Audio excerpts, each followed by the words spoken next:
At my parents' kitchen table, Mom casually said, "I thought if Claire was with him, you'd finally see that he wasn't right for you, about setting up my sister with my boyfriend." The way she said it, like she was discussing the weather while buttering her toast, made my blood run cold. This wasn't some accidental betrayal or a moment of weakness. This was calculated manipulation by the woman who was supposed to protect me. I'd driven to their house that morning after discovering the truth from my ex, Nick. He'd called me out of nowhere, 3 years after everything fell apart, claiming there was more to the story. When we met at that coffee shop, and he revealed my mother had orchestrated the entire affair between him and my sister Claire, I thought he was lying. But sitting there watching my mother's face, seeing that complete lack of remorse, I knew it was all true. "You actively pushed my boyfriend toward my sister?" My voice came out steady, which surprised me given the rage building in my chest. I'd spent 3 years in therapy learning to control my emotions, and now that professional composure was serving me well. Mom set down her coffee cup with that practiced elegance she'd perfected over years of church socials. "You were too attached, sweetheart. It wasn't healthy. Claire was more suited to his temperament." My father looked between us, his face draining of color. "What is she talking about, Margaret?" That's when I realized Dad didn't know. He'd been as much a pawn in her game as I had been. The revelation shifted something fundamental in how I saw our family dynamic. Mom had been the puppet master all along, and we'd all danced to her tune without even knowing the strings existed. "She didn't tell you?" I pulled out my phone, where I'd saved Nick's confession from our recorded conversation, something my lawyer had suggested I do for any difficult conversations after everything that happened. She spent months encouraging Claire to pursue Nick while I was still dating him. She gave them opportunities to be alone. She covered for them when they started the affair. The recording played Nick's shaky voice through the kitchen. "Your mom kept saying it was for the best, that Claire would be better for me. She even suggested I take Claire to that concert when you had to work." Dad's face went from pale to red. "Margaret, tell me this isn't true." But Mom just straightened her shoulders, that self-righteous expression I knew so well settling over her features. "I was protecting our family. Can't you see how much happier Claire is now?" "Claire and Nick broke up 2 years ago," I said flatly. He couldn't handle the public shame after everyone found out he'd cheated with his girlfriend's sister. His parents sent him to a religious retreat. Claire had to move towns because everyone called her a homewrecker. "How exactly did your protection work out?" The silence that followed was deafening. Dad was staring at Mom like he'd never seen her before. And maybe he hadn't, not this version of her anyway.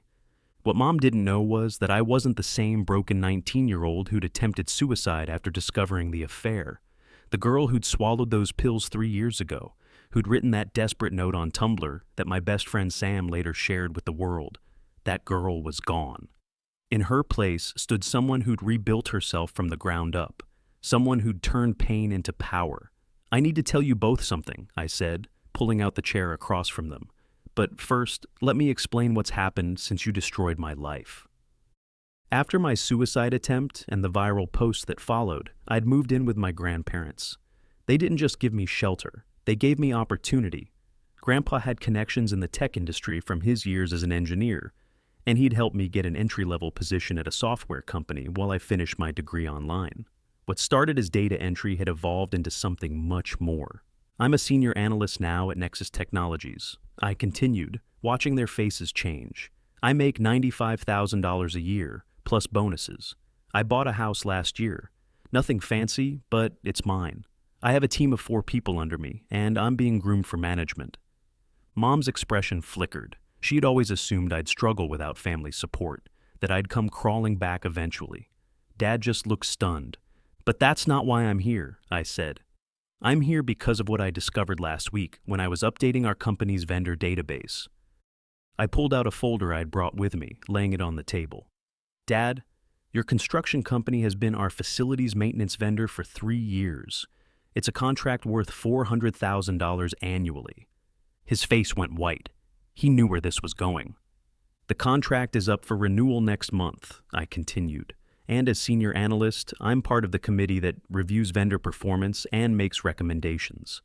Funny how life works, isn't it?" "You wouldn't," Mom started, but I held up my hand. "I've already submitted my report." Your company has had 14 compliance violations in the past 18 months. Response times are consistently below contract standards. There have been 3 safety incidents that weren't properly reported. Any one of these would be grounds for non-renewal. Dad's hands were shaking. That contract represented nearly 30% of his annual revenue. Losing it wouldn't destroy his company, but it would hurt. Badly. But that's not all, I said, turning to Mom. Remember Mrs. Huang from your church, the one who kicked you out after Sam's post went viral?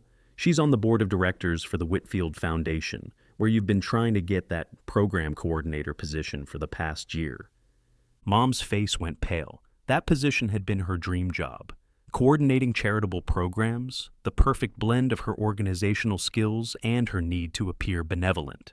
Mrs. Huang called me last week, I continued. She wanted my perspective on whether you'd be suitable for a position that requires ethical leadership and sound judgment.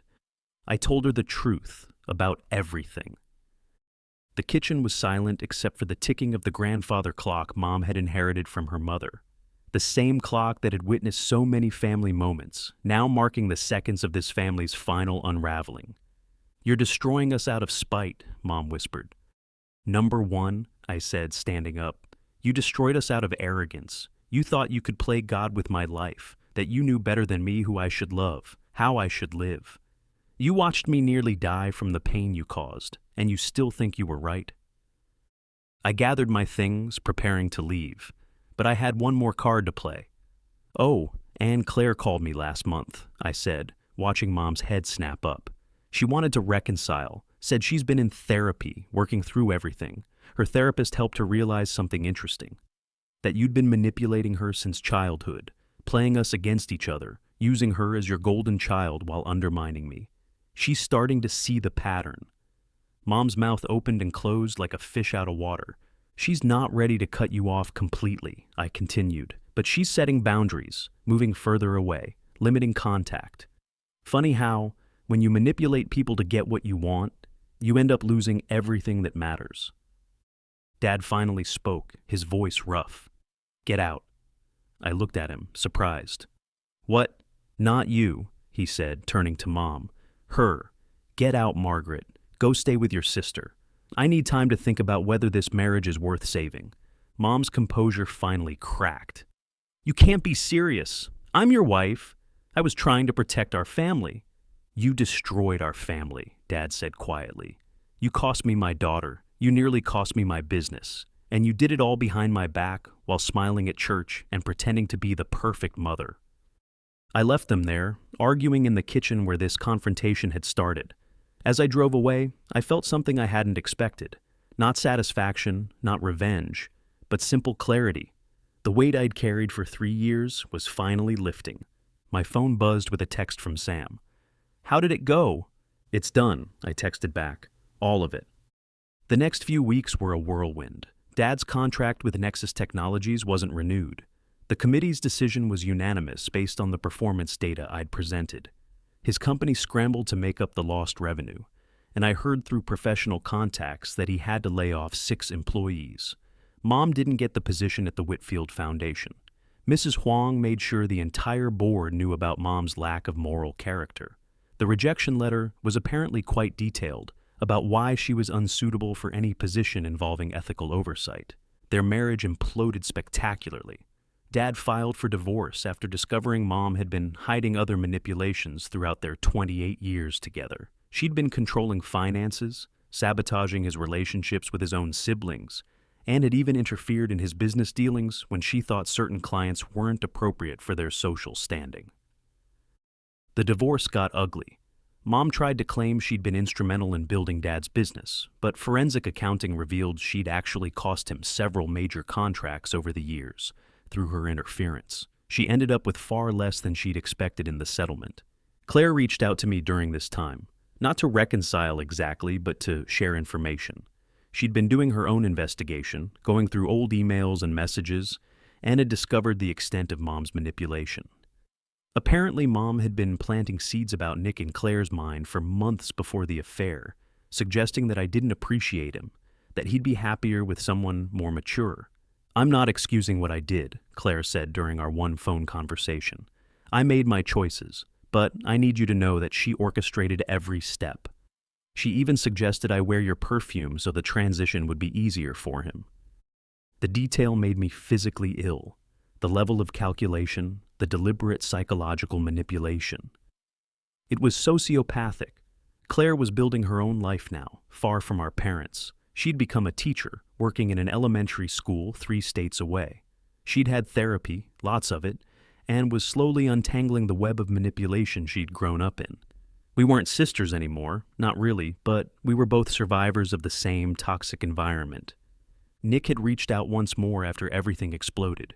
He'd heard about my parents' divorce, about Dad's lost contract, about Mom's public humiliation. He wanted to know if I felt vindicated. Number 1, I told him honestly, I feel free. And I did.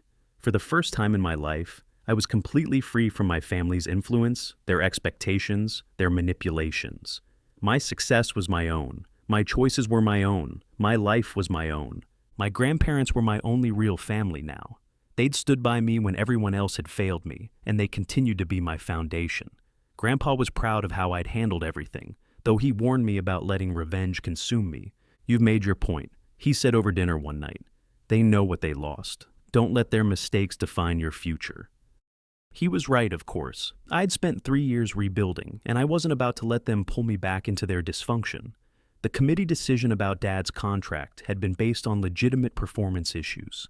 Mrs. Huang had asked for my honest opinion, and I'd given it. Everything else, their marriage falling apart, Mom's social isolation, Claire's distance, those were consequences of their own actions finally catching up to them. Sam remained my closest friend through everything. She'd been there for the suicide attempt, the recovery, the rebuilding, and now the resolution. She was the one who'd made sure the world knew what my family had done, and she was the one who celebrated with me when I finally closed that chapter of my life. You know what the best revenge is? She asked me recently. Living well, I suggested, knowing the old saying. No, she said, grinning.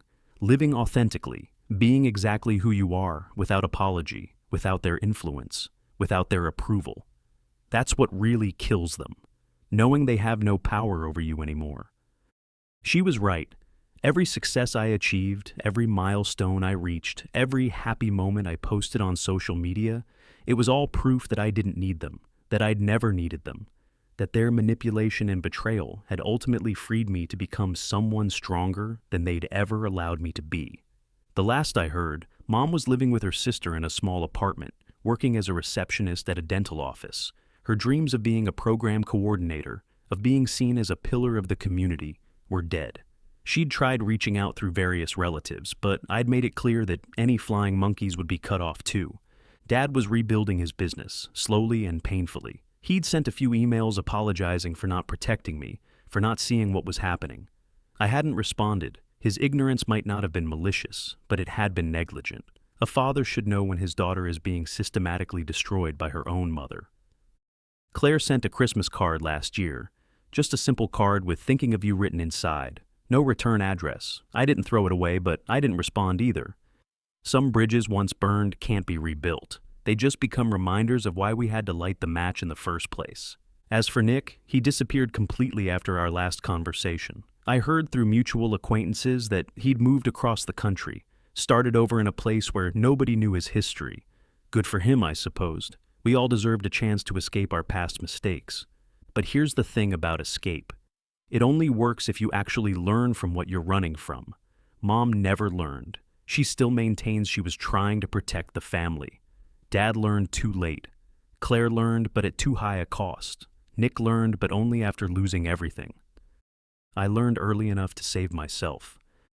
The suicide attempt had been my rock bottom, but it had also been my turning point. When Sam found me that night, when the paramedics brought me back, I'd been given a second chance. Not at the life my family had planned for me, but at a life I could create for myself. My therapist once told me that the opposite of depression isn't happiness. It's vitality. It's engagement with life, connection with purpose, the feeling that what you do matters. For so long, my family had made me feel like I didn't matter, like my feelings were dramatic, my pain was an overreaction, my needs were selfish. Now, 3 years later, I matter to my team at work. I matter to my grandparents. I matter to Sam. Most importantly, I matter to myself. The house I bought isn't large, but it's mine. Every piece of furniture, every picture on the wall, every decision about how to live in it, all mine. No one can take it away. No one can manipulate me out of it. No one can tell me I don't deserve it. My salary isn't just numbers in a bank account. It's proof of my competence, my value in a professional world that judges me on my merits, not on my mother's perception of who I should be. Every performance review, every raise, every promotion is validation that I am enough, just as I am. The team I manage respects me, not because I'm someone's daughter or sister, but because I'm good at my job.